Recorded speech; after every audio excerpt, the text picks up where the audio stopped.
Alrighty, and we are back for another episode with Marty and myself. Marty, how you doing, dude? Yeah, fantastic. I managed to just poke myself in the eye with a bit of paper, and so I've got a bit of a sore eye, but no paper cuts, so I'm feeling pretty good, my man. How about you? How you going?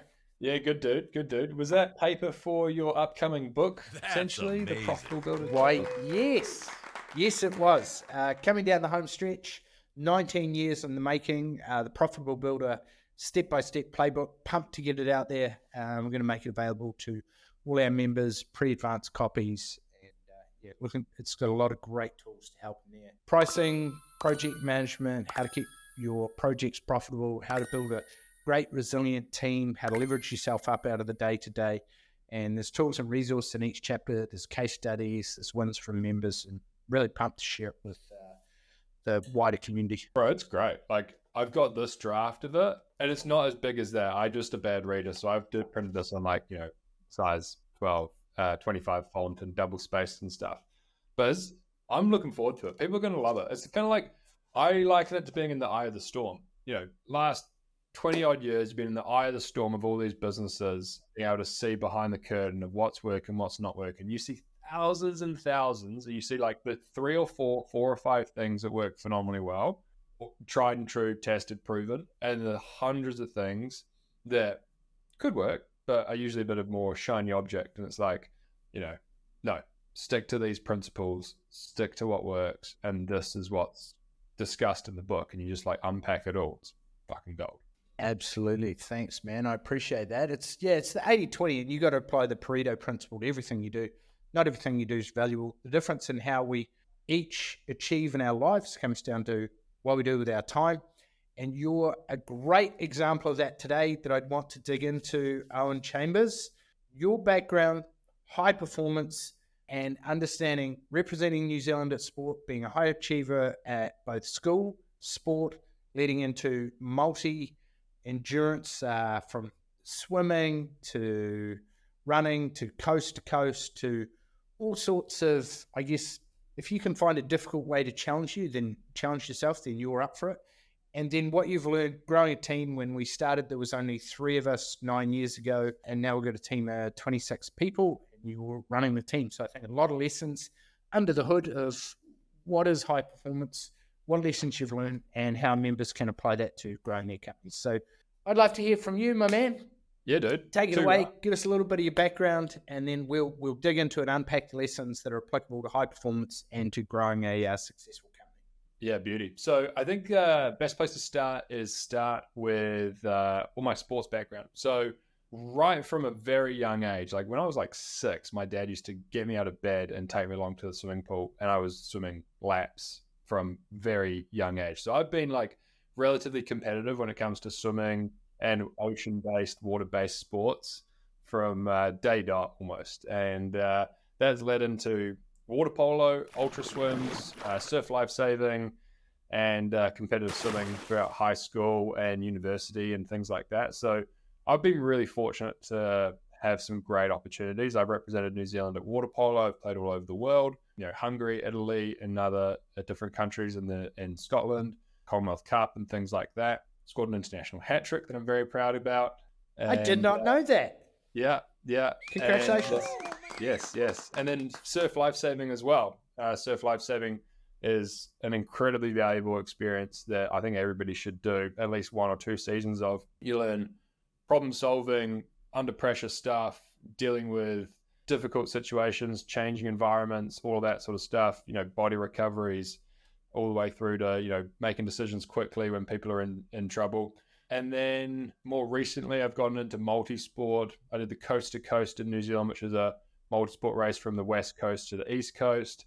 I've done ultra swims in Montenegro around the Kotor Peninsula, which have been successful at as well. And that was really cool. You swim through ocean sea caves and into old Soviet submarine hangars and around castles. So my background is very much sports-based, high-performance-based, in team and individual sports sort of thing. So that's where a lot of my experiences come from. And how have you applied that? Like, what is it that drives you to want to challenge yourself and be the best you that you can be? Why do you seek out these environments and situations that most people step back from, and they stay in their comfort zone, whereas you actively seek getting outside your comfort zone? Yeah, that's a good question. Not one that I'm sure I know exactly myself, but what I do know is that I really like finding limits and having life that's progressive, not circular. So I don't enjoy doing the same thing year upon year. I seek out progress, and progress to me is like pushing your limits and finding new experiences and doing stuff better than you did it before. And in all the sports and all the experiences that I've had, I've been surrounded by really epic humans that I've taken a lot from. So, like one of the best formative experiences that I had early on was a surf lifesaving end of year prize giving. And we had a guest speaker there, and his name was Bucky, who's actually gone on and is now husband with Lisa Carrington, famous kayaker for New Zealand. And he had this great story where for a couple of years in a row, he wasn't hitting his potential. And then he decided to up his training from 6 days to 7 days. And then he finally made the team, but he didn't win any medals. So he went back to the drawing board. He upped his training again from 7 days to twice a day.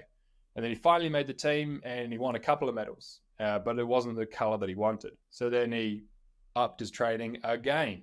And then finally he won the medals and got the accolades that he was after and achieved that personal performance level that he was seeking.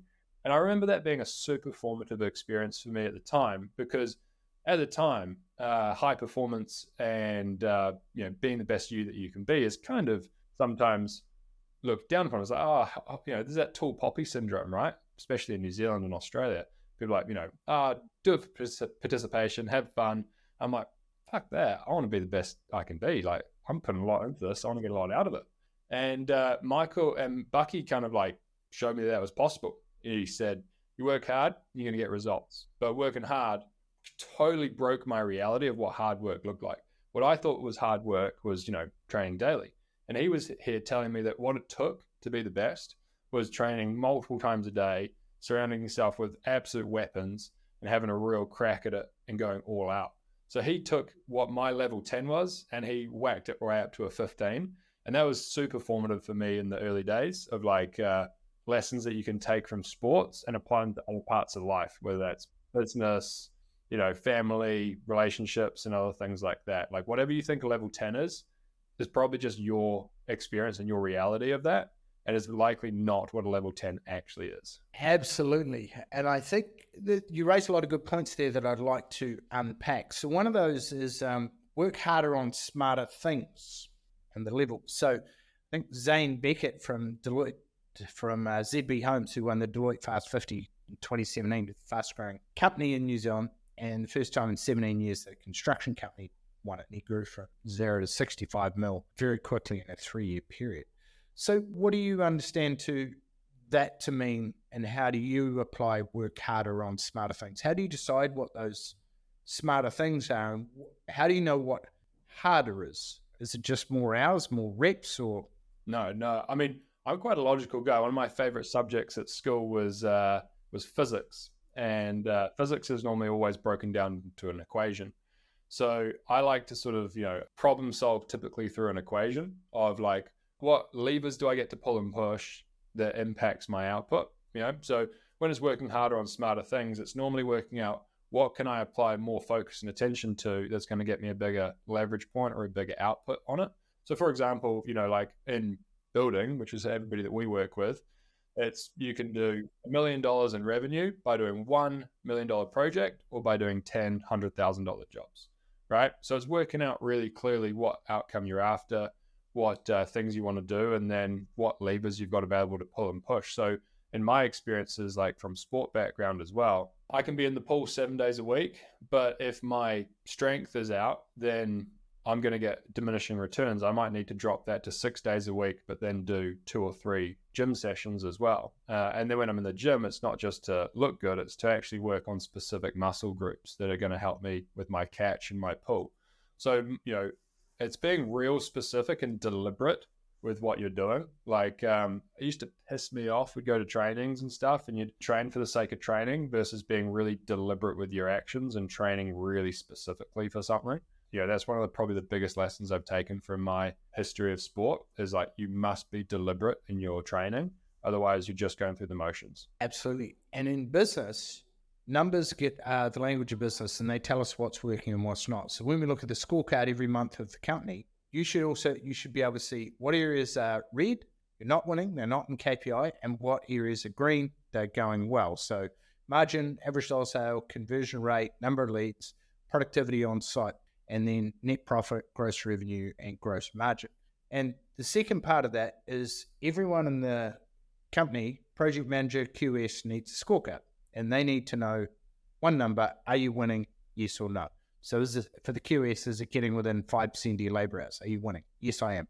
We're at 3%. So success is not so much the outcome. Success, I see, is how well did you prepare to win? Did you prepare to the best of your ability? Because the outcome is outside of your control.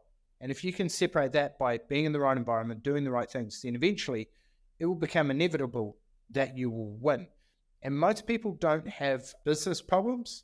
They have personal problems like lack of consistency, lack of focus, lack of effort, staying inside their comfort zone, that lead them to repeat the same sort of problems, whether not getting on top of their numbers, not systemizing their business, not having those tough conversations, not focusing on their gross margin. And yeah, I guess, what would you say to that? So I've been at the professional builder for, it's a rounding error at this point, like coming up 9-10 years, almost a decade, which is pretty awesome. And that's how long we've been the professional builder. Like when I started, it was you, me, and the office manager. And then the office manager left, and then I was the office manager for a bit. And then I've been the marketing coordinator. I've done the accounts. We've done sales and marketing, and grown a team to 5 to 10 to 15 to 20 to 25. And now it's, 26 plus me, sort of thing. And it's crazy, right? But like most people are going to grow up against boundaries and limits around like either, for our members at least, normally around like projects, profits, themselves, or people, right? They struggle to attract the right people, right? Classic one, I can't find good guys.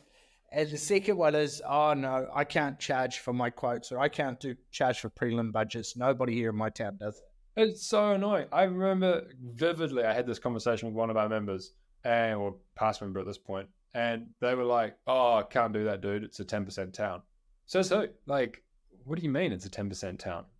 And that fundamentally was the limit that the business had and himself had grown up against, because he had that limiting belief, like 11%, are you kidding me? Couldn't possibly charge that. It's 10% town, right? That's a limiting belief that he held, but it's also a limiting for the business because there's just not enough profit to invest into people, into process, into anything. You might as well just go for the risk and liability that he was absorbing, building all these, $1 million plus projects for people. He was basically not just the builder, he was the financer because he was doing it at 10%. His cash flow was horrible and he couldn't grow. And, couldn't even, and by grow, I don't mean grow a bigger business. I mean like grow a bigger life, like actually have some spending money, actually have some time for his family, actually have a business rather than a busy job. And it was, kind of one of those things where you realize that most people are going to grow up against a constraint and a limit. And you got to really get real around what your limits are, whether it's, yourself, your profitability of the business, like your economic model, your projects that you're doing, or the people that you're working with. I think that's been one of the biggest lessons around growing our team and our business is like, what limit are we growing up against?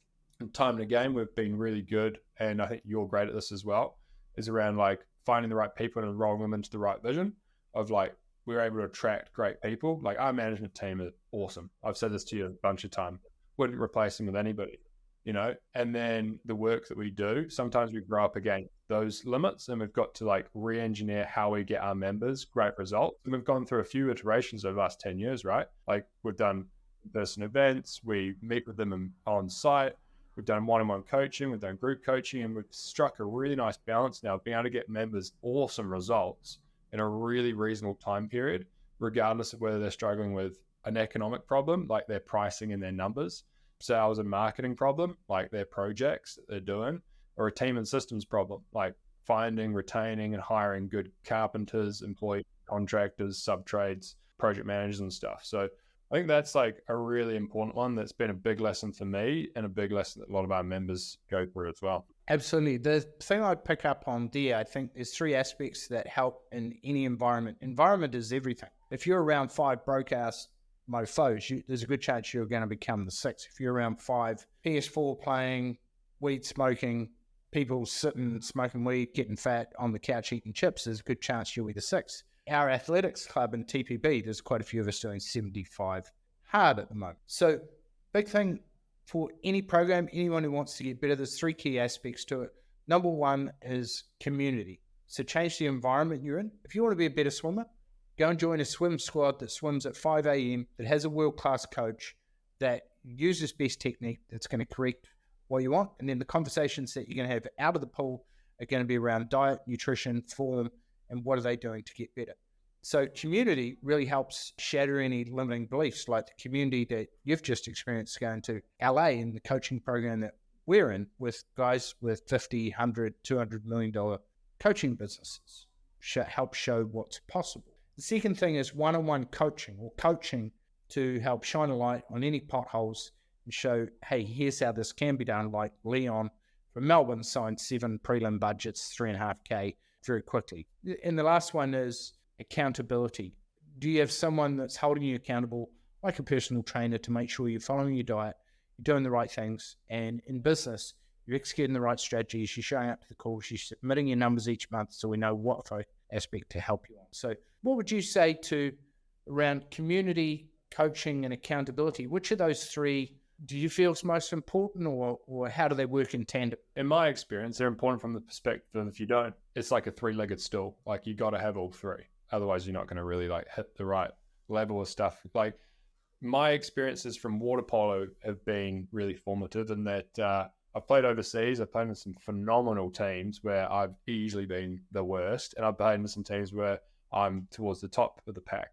And I would say that it's always in the teams where I have played up an age group, or I've played off the bench, or I haven't been one of the best in the team, that I've always put in my best performances, because you're being dragged up to perform well and hit the standards that are of the people around you, right? Whether that's up an age group or whether that's up a skill level. You know, like I remember playing overseas, and the amount of time that you get on the ball goes from whatever it was to whatever it is now, and you've got to be quicker.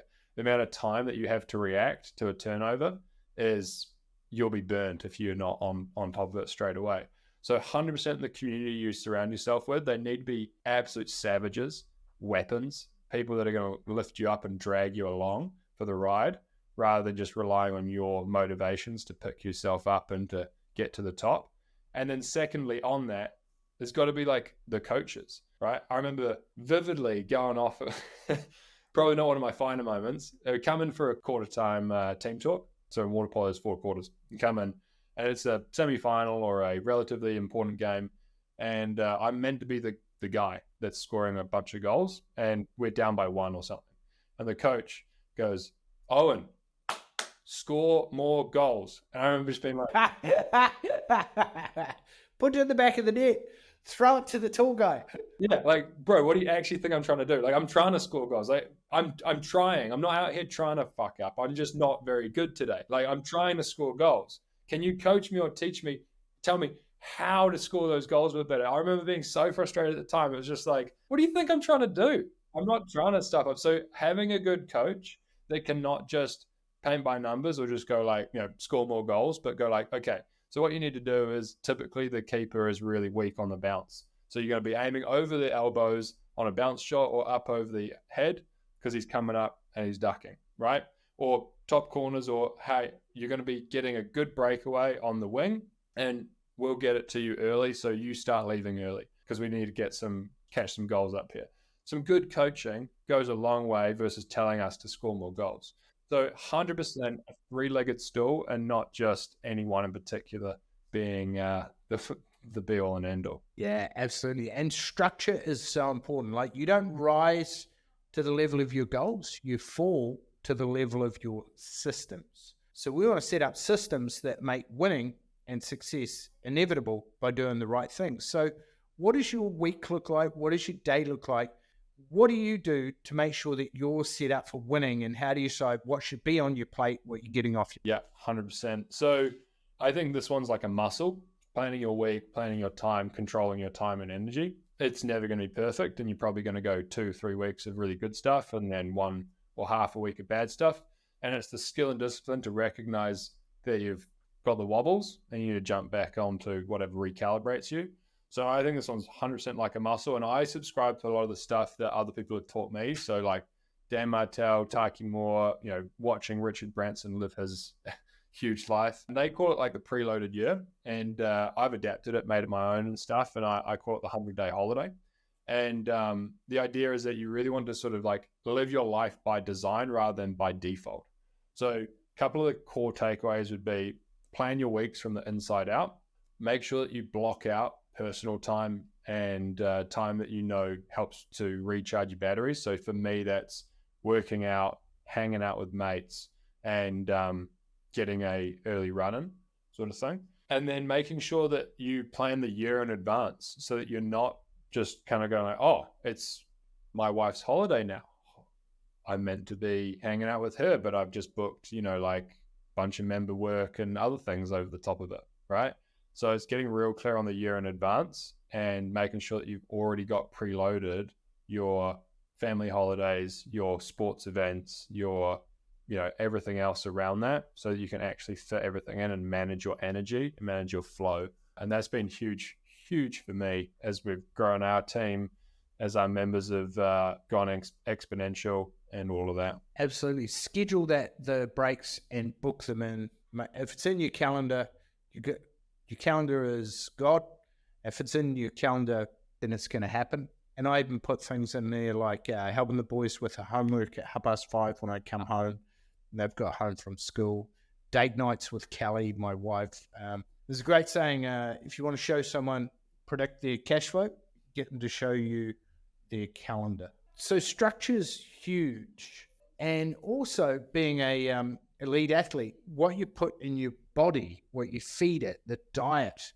And I'm not just talking about food. I'm talking about the diet.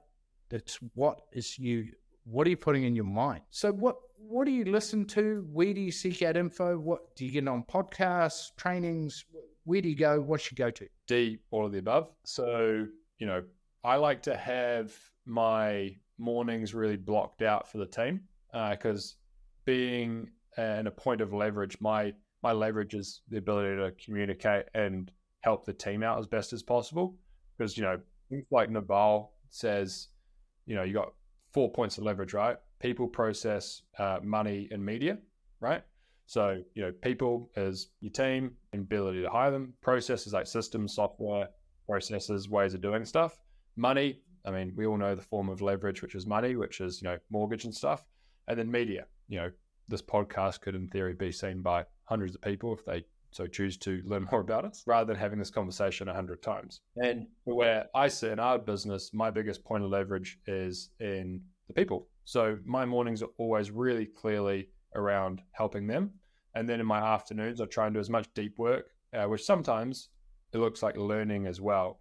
And for me, learning looks like Audible, looks like podcasts, it looks like music, it looks like feeding myself good food, and looks like feeding myself, good exercise as well. So my lunches you're the same, right? You know how groggy you can get in the afternoon if you have like a high carby, greasy lunch. You feel like shit, nightmare. So like I'm trying to eat as lean as possible at lunchtime. I'm trying to do some deep work in a new environment.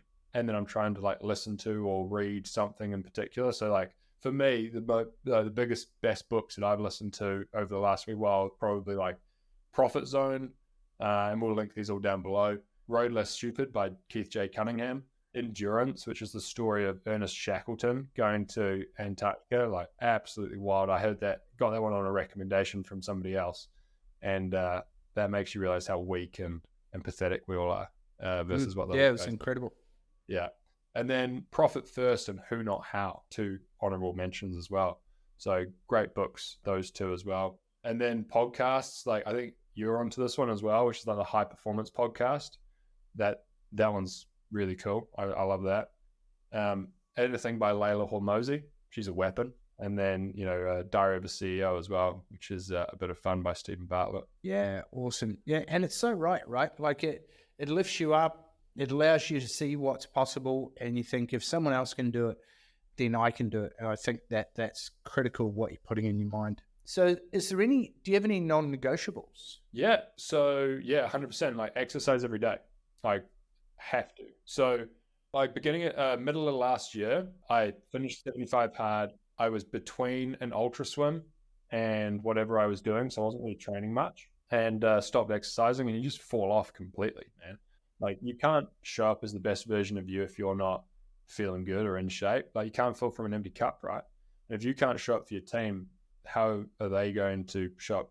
Like you're not setting the standard. They're not going to show up for theirs. So non-negotiable for me is like daily exercise. And I was a little embarrassed by this initially because my daily runs were sometimes real short. They wouldn't even classify as a run. It was like 2 kilometers. You pop up on Strava and people are like, hey, cool run, bro.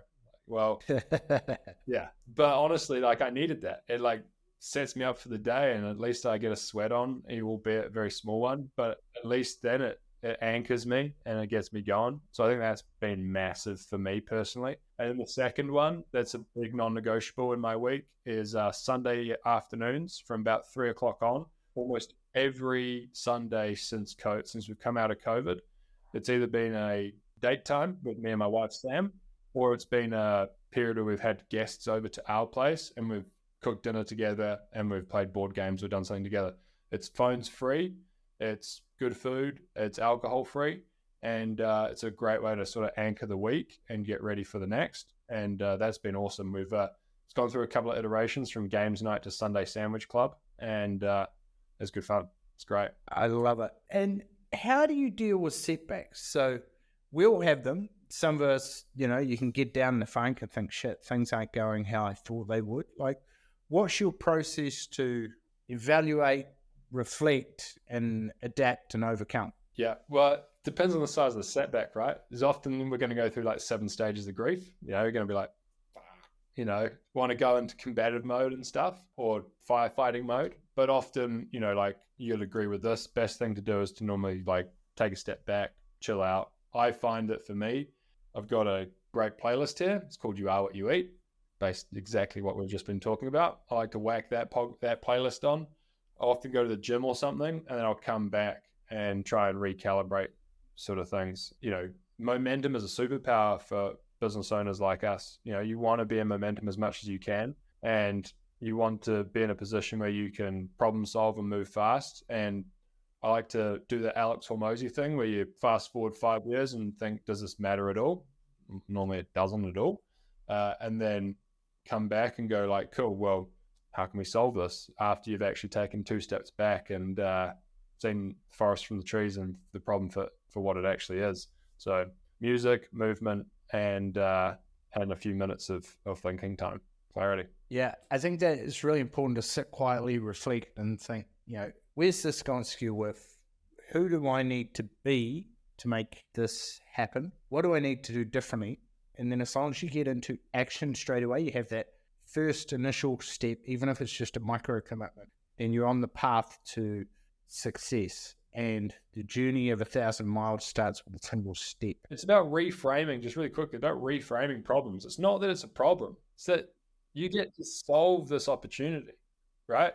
Something like literally you rewind 5 years, 10 years ago, and you dreamt of being in this situation. You wanted to be leading a company. You wanted to be doing X or doing Y, and now here you are.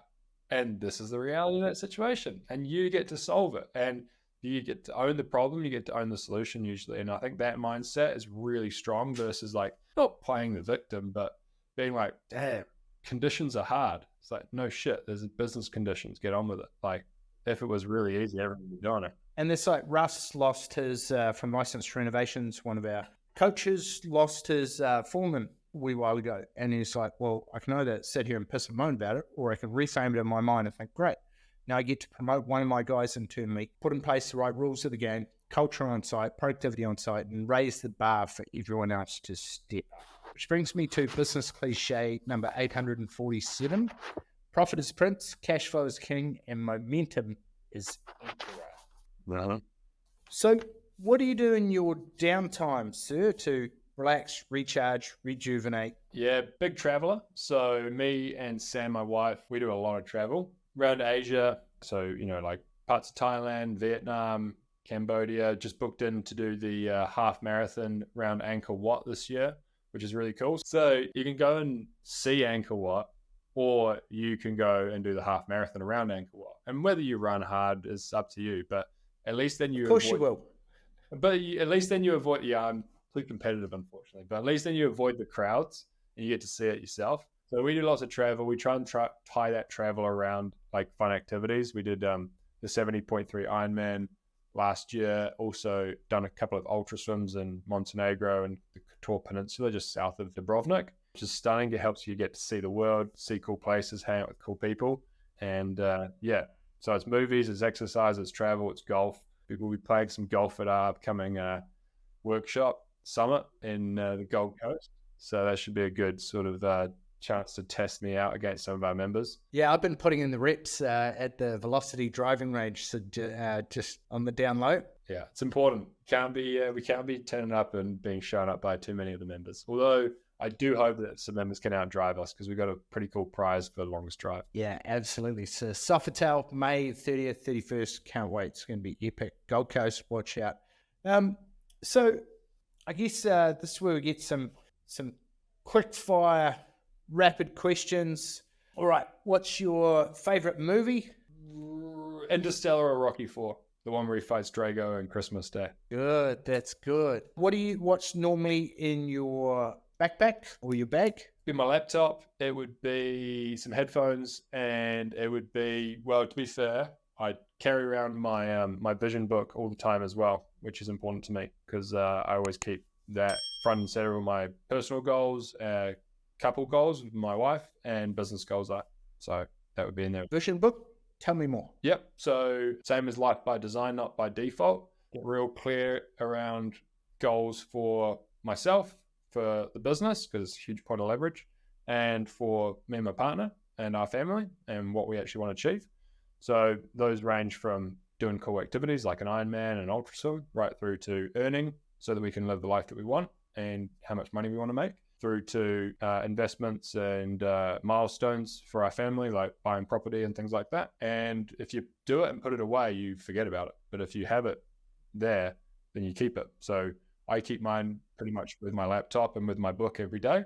And I've always got it close by so I can check it out. Awesome. I printed ours out. We've got a template that all our members get access to. We can make it available to the public. And I have mine printed out over 9 pages. The key aspects like marriage, physique, friends, toys, money, business, and social. And I have it printed out in our ensuite, and I can see it every morning when I go and have a shower and then come back out. Sunday, what are you doing to set yourself up for success for the week? What are 3 things you do on a Sunday so that you hit the ground running on Monday? Yep. So like I already said, kind of got like games night / Sunday Sandwich Club. Happens every Sunday. We've been doing it since COVID. And then just before that kicks off at 3:00 every week, either privately with me and the wife or publicly with some friends around at our place, I plan tomorrow today, or that's the phrase I use at least, plan tomorrow today.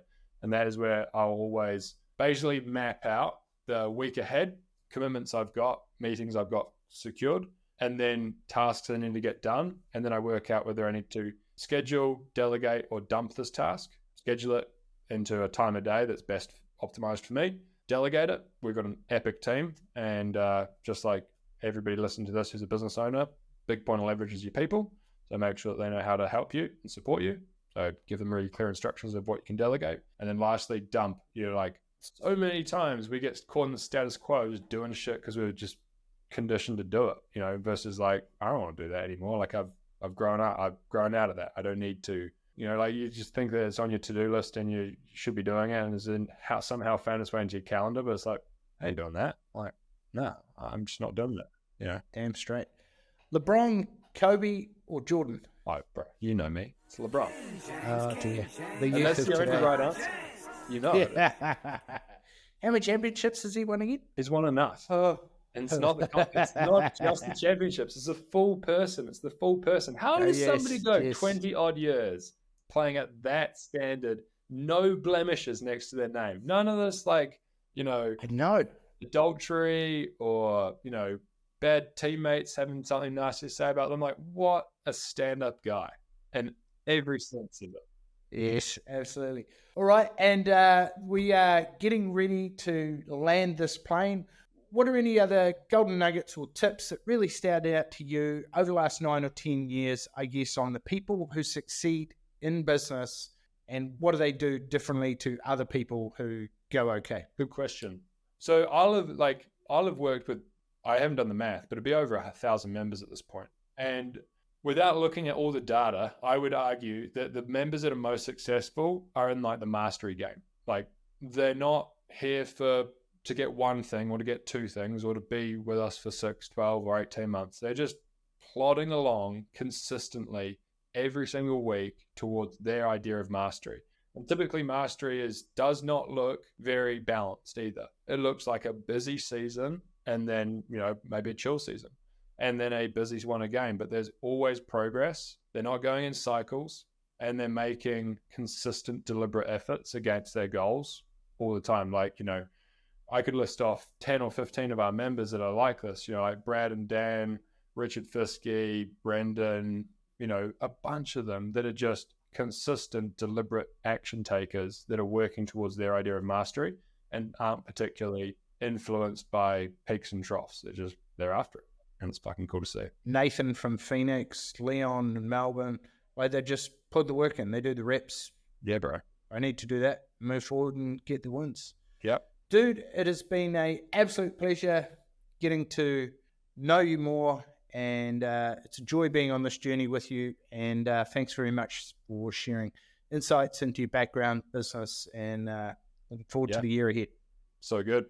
Been a pleasure. I might as well just tell the one story around how I even got into this. So I was playing water polo overseas in the off season, and in this times between seasons, I'd get a laboring job on site. And this went on for a couple of years. Brett Collicutt, I played water polo with Braden, great guy, and he'd have us on. I wouldn't even be able to tell you what I was paid, but it was not a lot. It was probably in crates of beer, honestly, back then. And I remember really enjoying the work, really enjoying the atmosphere, really enjoying the people, the whole industry. Like, you know, when the materials were delivered, when we would have smoko, when we would have some fun. I remember getting my hammer D-weed.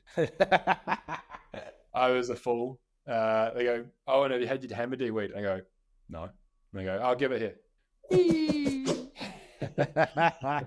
Yeah, I feel like a bit of a knob, but that was fun.